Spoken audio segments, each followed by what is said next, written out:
하나님이 사람들을 통해 찾아오시기도 하고 제사장을 통해 찾아오시기도 하고 때로는 구역장을 통해 찾아오시기도 하고 때로는 목사님을 통해서 신방을 통해서 하나님이 찾아오시기도 하시고 여러 다양한 방법으로 하나님이 찾아오시지만 인간들이 하나님께로 돌아오지 않으니까 하나님이 직접 찾아오시는데 그 사건이 예수 그리스도의 탄생인 것입니다.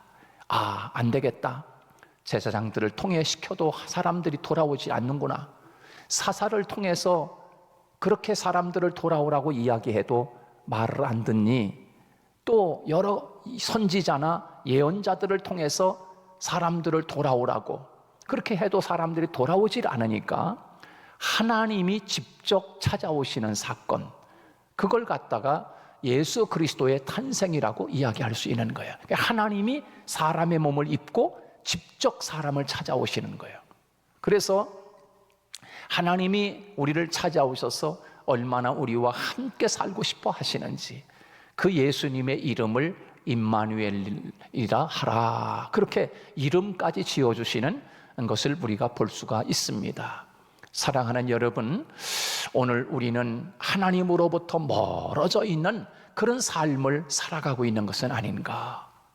내가 하나님을 믿는다고 하지만 교회에서 직분은 가졌지만 내가 하나님을 멀리 떠나 있는 탕자는 아닌지 한번 오늘 이 말씀을 들으면서 오늘 나 자신을 볼 수 있는 그런 시간이 되고, 오늘 본문의 이 호세아 선지자를 통해서 선포되는 이 말씀이 오늘 목사를 통해서 오늘 말씀을 전할 때 내가 오늘 하나님께로 돌아가야 할 부분이 무엇인가 깊이 깨닫는, 그리고 하나님께 결단하고 하나님께 더 가까이 돌아가는 하나님의 역사가 일어나기를 주님의 이름으로 축복합니다.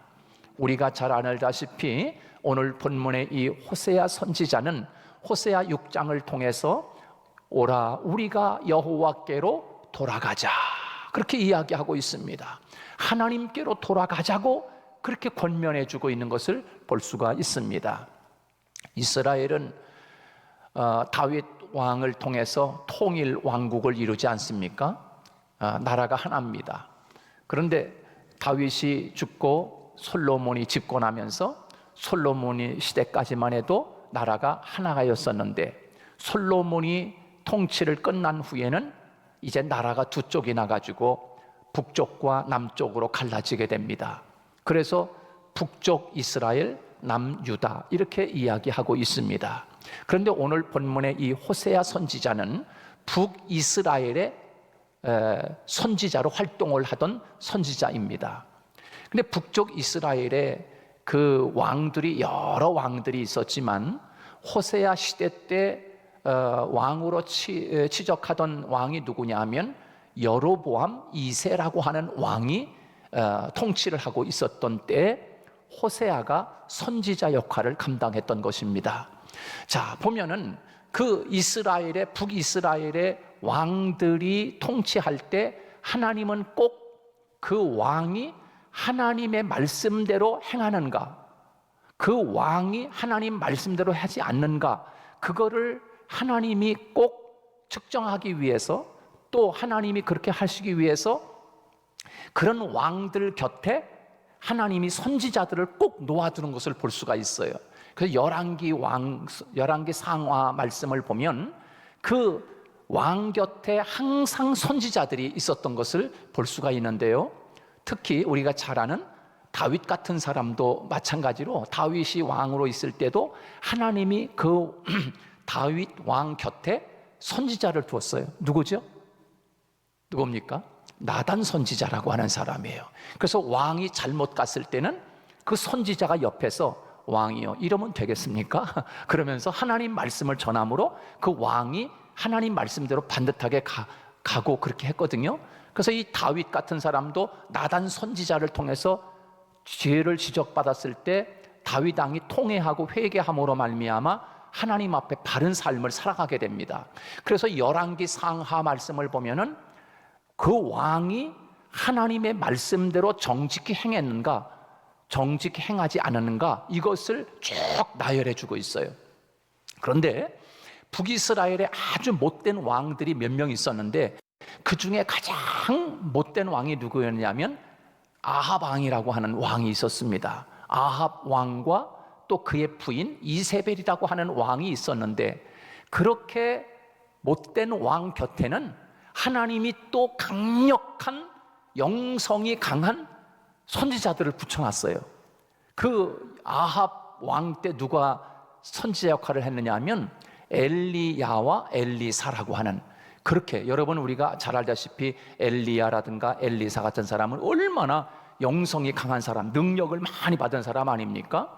자, 그렇게 악한 왕 곁에는 능력 있는 선지자들을 곁에 둔 것을 볼 수가 있어요. 그러면서 그 악한 왕이 하나님을 버리고 우상을 섬기고 나라를 그렇게 이끌어가는 것을 보면서 옆에서 강력한 선지자들이 그렇게 하면 안 된다 하면서 말씀을 지적하고 하나님의 말씀을 가르쳐 줌에도 불구하고 그들은 하나님의 말씀을 듣지 않는 거예요. 자기 마음대로 나라를 통치해 나가는 거예요.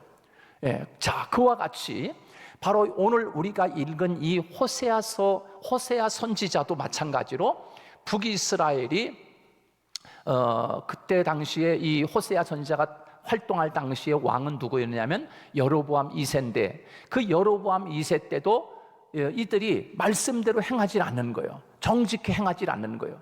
그러니까 호세아 선지자가 계속 말씀을 외치고 전하는데도 불구하고 이스라엘 백성들은 하나님께로 돌아오질 않는 거예요.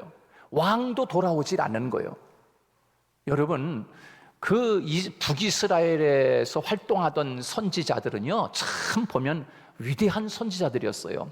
엘리야, 엘리사, 아모스, 그 다음에 호세야, 이런 선지자들이 말씀을 외치고 또 선지자 역할을 감당했어요. 여러분, 선지자 예언자들은요 참 힘든 사명입니다. 왜냐하면 백성들이 죄를 짓거나 왕이 잘못된 길로 가면 그거를 지적을 했거든요. 그러니까 여러분 잘못한 거 지적하면 싫어하잖아요. 그렇잖아. 스데반 집사가 말씀을 전했을 때 죄를 지적받으니까 어떻게 해요? 사람들이 화가 나가지고 돌을 들어가지고 스데반 집사를 막 죽이잖아요. 선지자의 역할이 그런 역할이거든요. 그러니까 이 구약의 선지자들, 예언자들이 말씀을 전할 때 얼마나 힘들겠어요. 어떤 때는 돌에 맞아 죽기도 하고, 선지자들이. 그러니까는 그와 같은 시대 속에서 백성들이 점점 하나님께로 멀어지고, 왕은 왕 나름대로 하나님 말씀대로 통치하지 않고 우상을 섬기고 예배는 드린다고 하는데 형식적이고, 점점 나라는 그 여로보암 2세 당시에 굉장히 나라가 강건한 나라였어요. 그러니까는 사람들이 일이 잘 되거나 사업이 잘 되거나 모든 일들이 잘 되면 하나님 잘 섬길게요 라고 하잖아요.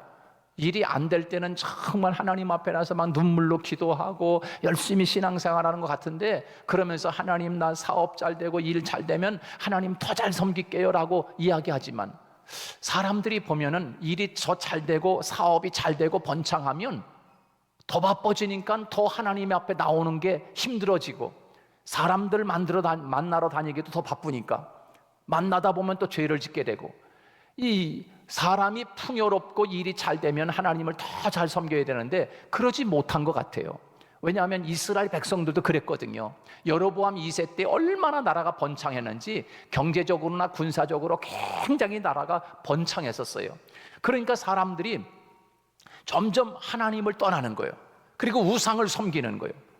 그러니까 선지자들은 그에 비해서 계속 말씀이 지적된 말씀 나가고 하나님께로 돌아오라고 계속 선포해도 말을 듣지 않는 거예요.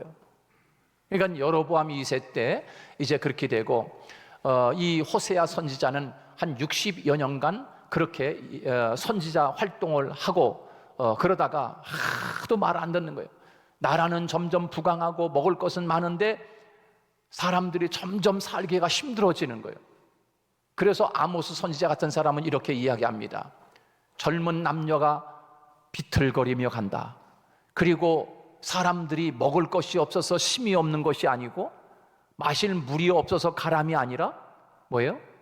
백성들이 하나님의 말씀을 듣지 못한 기갈이라, 이렇게 이야기하고 있어요.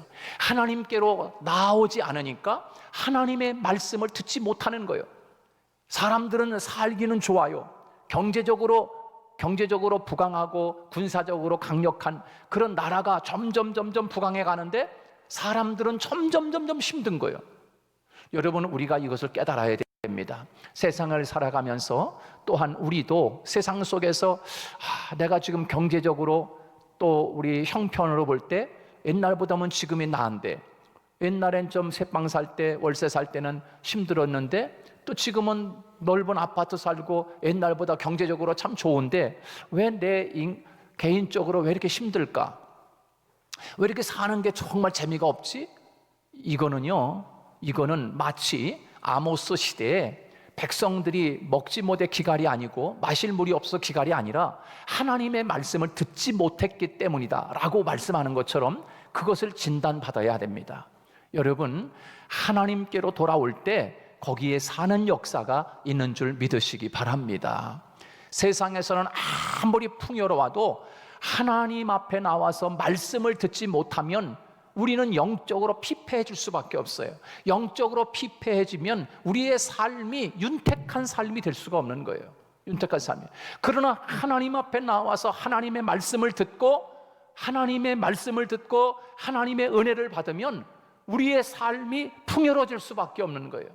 하는 일도 잘 안 될 것 같지만 주님 안에서 잘 되게 되어 있고요. 잘 일이 안 되는 것 같은데 하나님이 함께 하시니까 일이 잘 되는 거예요. 그래서 요한 3서의 말씀에 그런 말씀이 있지 않습니까? 영혼이 잘됨 같이 범사가 잘 되고 강건하기를 원한다, 그렇게 말씀하고 있어요. 여러분은 우리가 영적으로 잘 되면, 영적으로 살면 육신적으로도 잘 되는 줄 믿습니다. 생활로도 잘 되게 되어 있습니다. 이것이 믿음의 법칙이고 신앙의 법칙이라고 할 수 있습니다.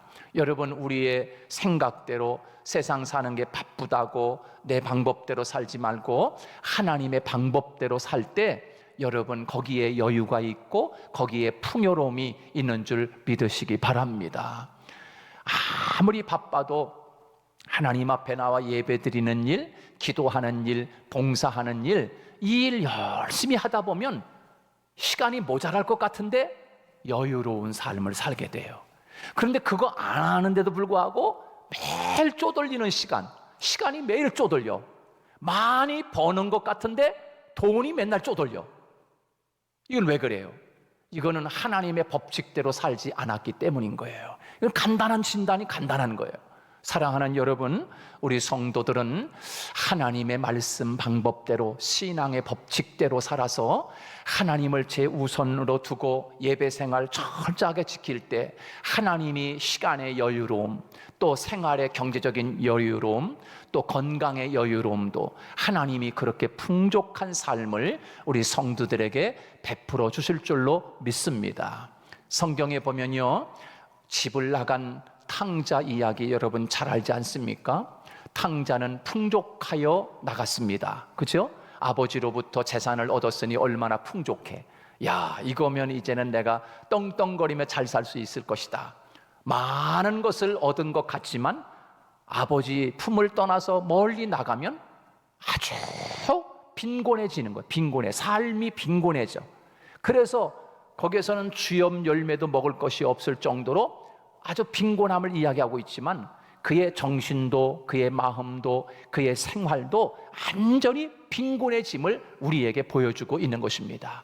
풍족하여 아버지의 재산을 가지고 거부가 되어 나갔지만 아버지를 떠나는 순간에 빈곤해진 삶을 가지고 돌아오지 않아요. 그가 돌아왔을 때 아버지께 돌아오니까 모든 것이 풍족했습니다. 이것이 신앙의 법칙이라고 하는 것입니다. 여러분, 그렇게 가난했던 그 탕자가 아버지 곁에 돌아오니까 거기에 돌아오니 신발도 새 것이요, 옷도 새 것이요, 가락지를 끼워주고 그러면서 먹고 마실 수 있는 잔치가 벌어지는 풍족한 삶을 우리에게 말씀해 주고 있는데, 여러분 여기에서 우리는 비결을 찾아야 됩니다. 하나님 앞에 내 인생의 삶이, 하루하루의 삶이 너무너무 바쁘다. 나는 너무너무 바빠. 학교, 대학 숙제하기도 바쁘고, 성경 보기도 성경 볼 생각은 아예 하지도 않고, 예배 생활 갈 시간이 없어. 예배 가고 싶어도 내 삶이 이렇게 바쁜데 어떻게 가? 이렇게 이야기하잖아요. 그래도 여러분 아무리 바빠도 예배 시간 하나님 앞에 나와서 예배 잘 드리고, 그리고 성경을 보고 기도하면요, 시간이 모자라던 시간들이 풍족해지는 것을 볼 수 있어요. 우리 성도들은 이런 은혜를 누리기를 주님의 이름으로 축복합니다. 이것이 바로 신앙인들에게 주시는 하나님의 안식이라고 할 수가 있는 거예요. 하나님 앞에 나와 안식을 얻을 수 있는 은혜, 그것은 바로 하나님이 주시는 은혜라고 할 수 있어요. 하나님 앞에 나와 예배드리면 시간이 쪼들릴 것 같은데 이상하게 삶 속에서 여유로운 평안함을 가지고 살아갈 수 있게 하시는 하나님의 은혜가 바로 거기에 있다라고 하는 것을 우리는 잊지 말아야 합니다. 여러분, 오늘 성경 본문에 보면은 이 호세아 시대에 이스라엘 백성들과 여로보암 2세 이런 왕들이 하나님의 말씀을 따라 살지 않고 자꾸 우상을 섬기고 하나님을 멀리 하나님을 떠나서 살고 있는 거예요. 그러니까는 이 호세아 선지자가 여호와께로 돌아가자 라고 이야기하고 있어요. 그래서 오늘 본문 말씀에서 우리에게 주고 있는 중요한 메시지가 무엇입니까? 첫째는 우리가 여호와께로 돌아가자 라고 하는 것입니다. 여러분, 하나님께로 돌아가야 할 부분이 무엇인가? 나에게 있어서 하나님께로 돌아가야 할 부분이 무엇인가? 그것이 곧 교회 오는 것만은 아니라고 생각합니다. 내가 지금 성경 보는 것을 멀리 하고 있다면 성경 보는 것으로 돌아가야 할 것입니다. 예배 생활 내가 지금 멀리 하고 있다면 예배 생활 하나님께로 돌아가야 할 것입니다. 기도 생활도 마찬가지입니다. 내가 지금 기도 생활을 하지 않고 있다고 하면 지금 하나님 앞에 늘 기도 생활하는 것을 우리가 간직해야 할 것입니다. 여러분, 성경에 이 호세아 선지자를 통해서 하나님이 이스라엘 백성들에게 무시무시한 그런 이야기를 하고 있습니다. 그리고 감당치 못할 하나님의 명령이 호세아에게 이야기하고 있어요. 무엇이냐 하면은 이 하나님이 호세아에게 이렇게 이야기합니다. 호세아야, 너 저기 못된 여자 하나 있다. 그 이름을 거론해서 미안하지만 그 고멜이라고 하는 여자가 있는데, 이 고멜이라고 하는 여자가 저기 가서 몸을 팔고 아주 그렇게 살아가는, 아주 밑바닥에 살아가는 그런 여자가 있는데, 또 그 여자 만나가지고 아이를 낳고 살아라, 결혼하라는 거예요. 여러분, 어느 건강한 남자가 그런 여자 만나고 싶겠어요? 그런데 하나님이 호세아에게 그 말씀을 하고 있는 것입니다. 그래서 이 호세아는 하나님의 뜻을 깨닫고 가서 그 여자 고멜을 만나가지고 삽니다. 살면서 아이를 낳습니다. 첫째 아이를 낳는데 이름을 이스르엘이라고 졌습니다. 여러분, 이 이스르엘이라고 하는 이름은 이스라엘의 땅 이름입니다. 그 땅이 어떤 땅이냐면 아합과 이세벨 시대에, 왕 시대에 엄청나게 사람들이 죽었습니다. 피를 흘리던 땅이 이스라엘 땅입니다. 그래서 이 호세아가 첫째 아들을 낳는데 내 이름을 이스르엘이라고 하라. 여러분, 그 이스르엘이라고 하는 것은 왜 하나님이 그런 이름을 아들에게 지었냐면 그 이름대로 이스라엘 백성들을 앞으로 이스라엘 백성들은 그렇게 피를 흘릴 것이다. 그 이스라엘 땅에서 아합과 이세벨이 사람들을 무참히 죽어서 땅이 피바다가 된 것처럼 앞으로 이 북이스라엘은 그렇게 될 것이다 라고 하는 것을 호세아의 아들을 통하여 하나님이 예언하시는 거예요. 두 번째로 이 호세아는 딸을 낳습니다. 그 딸의 이름이 뭐냐면 로루하마라고 하는 이름을 지었어요. 하나님이 지어주시는 로루하마.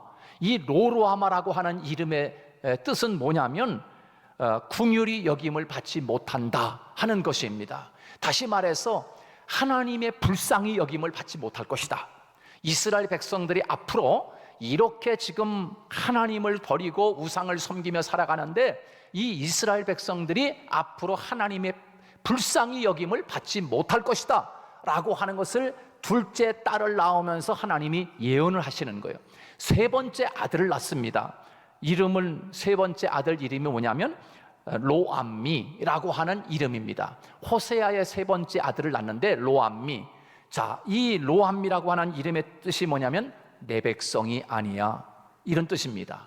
그러니까 하나님이 이스라엘 백성들을 이야기하는 것입니다. 이 이스라엘 백성들이 이제 내 백성 아니야. 여러분, 이거 얼마나 무시무시한 이야기입니까? 하나님이 이스라엘 백성들은 내 백성이 아니라고 이야기하고 있습니다. 여러분, 이와 같은 때에 있던 이 이스라엘 백성들이 아수르에 의해서 BC 721년에 그 호세아의 자녀들 이름대로 하나님이 무참한 피를 흘리게 해왔고, 그 다음에 완전히 불쌍히 여김도 받지 못하고 내 백성이 아닌 것처럼 하나님이 완전히 버려버렸습니다. 그래서 721년에 아수르에 의해서 북이스라엘이 지구상에서 사라지게 된 거예요. 그것을 지금 호세아를 통해서 우리에게 말씀해 주고 있는 것입니다. 그런데 여러분 보세요. 또 한 가지 의미는 그 고멜이라고 하는 여인을 만나서 아이를 낳고 사는데 3명의 자녀를 낳았으면 이제 호세아 남편 얼마나 참 호인입니까? 그렇죠? 이런 남편 어디서 만날 수가 있겠어요? 자기같이 그와 같은 생활을 하고 있는 여인을 만나서 결혼까지 해서 아이를 낳았으면 그저 호세아 여보 너무 고맙고 감사해 이렇게 살아도 시원찮은데, 이 고멜이라고 하는 여자가 아이 3를 낳아놓고서 바람이 나가지고서 다른 남자하고 또 도망가서 사네. 그러니까는 하나님이 이야기해요. 호세아야, 네 아내가 지금 다른 남자하고 살고 있는데 너 그냥 가면은 네 아내 데려올 수 없으니까 그 남편한테 네 아내가 빚을 많이 진 것 같다. 그러니 돈 가서 돈을 주고 네 아내를 데려와라. 그렇게 이야기합니다. 여러분 어때요? 이게 상상할 수 있는 이야기입니까? 이연감도 100번 이연감이지요. 그런데 호세아는 하나님의 뜻을 깨닫고 돈을 가지고 그 고멜이 다른 남자와 살고 있는 데 가서 남자에게 돈을 지불하고 자기 아내를 데려옵니다. 그리고 이렇게 이야기해요. 호세아가 남편이 아내에게 이렇게 이야기합니다. 뭐라고 이야기하냐면 이렇게 이야기합니다. 이제 당신은 나와 함께 지내고 다른 남자를 쫓지 말라 하면서 그렇게 호세아가 자기 부인을 데려다 놓고 신신당부를 합니다. 여러분 참 이거 기가 막힌 노론 아니요? 그런데요, 이것이 이스라엘을 향한 하나님의 마음인 거예요. 하나님이 그 호세아와 같은 거예요. 내가 이스라엘 백성들을 그렇게 사랑했건만 돈을 지불하고 값을 지불하고 내가 이 백성들을 데려왔지만 또 바람을 나고 또 도망가는 거예요. 그것이 호세아는 하나님을 상징적으로 보여주고 있고요, 고멜이라고 하는 여인은 인간을 보여주고 있는 거예요. 그래서 오늘 저와 여러분은 마치 고멜 여인 같은 거예요. 하나님의 품을 떠나서 매일매일 도망가는 거예요. 하나님하고 결혼해 살아야 되는데 하나님하고 결혼해 살지 않고 바람이 나가지고 세상에서 세상 바람나, 세상 문화가 좋고 세상 사업하는 게 좋고 세상에 즐거워서 예배 드리지 않고 그저 기도 생활 안 하고 하나님을 멀리 떠나서 그렇게 가는 고멜의 여인처럼 오늘 우리는 하나님을 그렇게 떠나는 백성이 된 거예요. 그 모습을 하나님이 호세아하고 고멜이라고 하는 여인과의 모습을 통해서 하나님이 우리에게 우리 자신을 보여주고 있는 그런 모습이라고 할 수가 있습니다. 사랑하는 여러분, 오늘 이렇게 하나님께서는 우리에게 하나님께로 돌아와 주기를 원하시는 그 마음이 얼마나 애절하게 있는지 모르겠어요. 그래서 우리는 하나님께로 돌아가는 역사가 저와 여러분에게 있기를 주님의 이름으로 축복합니다. 그것이 오늘 본문 1절 말씀인 거예요. 1절. 자, 그렇게 돌아와야 사는 줄로 믿습니다. 두 번째는 하나님께로 돌아와야 사는 것입니다. 그것이 2절 말씀입니다. 오늘 다 같이 2절 한번 읽습니다. 다 같이 시작. 여호와께서 이틀 후에 우리를 살리시며 셋째 날에 우리를 일으키시리니 우리가 그의 앞에서 살리라. 뭐 한다고요? 그 앞에서 살리라 그랬어요. 여러분, 돌아와야 사는 줄 믿습니다. 하나님 앞에 돌아와야 여유로워져요. 돌아와야 풍족합니다. 돌아와야 사는 거예요. 이게 신앙인에게서 비밀인 거예요. 여러분, 우리 성도들이 하나님께로 돌아올 수 있기를 주님의 이름으로 축복합니다. 그래야 하나님이 우리들을 살리시는 거예요. 살리시는 거예요. 자, 세 번째, 이렇게 돌아온 우리들에게 살리시는데 그 살리시는 하나님이 어떤 하나님인가? 세 번째는 이런 하나님을 힘써 알라. 그렇게 말씀해 주고 있어요. 그것이 3절 말씀입니다. 다 같이 한번 우리 3절 읽습니다. 시작. 그러므로 우리가 여호와를 알자. 힘써 여호와를 알자. 그의 나타나심은 새벽빛같이 어김없나니 비와 같이 땅을 적시는 늦은 비와 같이 우리에게 임하시리라 하니라. 할렐루야. 여러분 보십시오. 1절 말씀은 돌아가자. 2절 말씀은 그러면 살 것이다. 세 번째 3절 말씀은 이런 하나님을 알라 라고 말씀해 주고 있습니다. 오늘도 우리 성도들이 이런 하나님을 알 수 있는 지혜로운 여러분이 되시기를 축복합니다.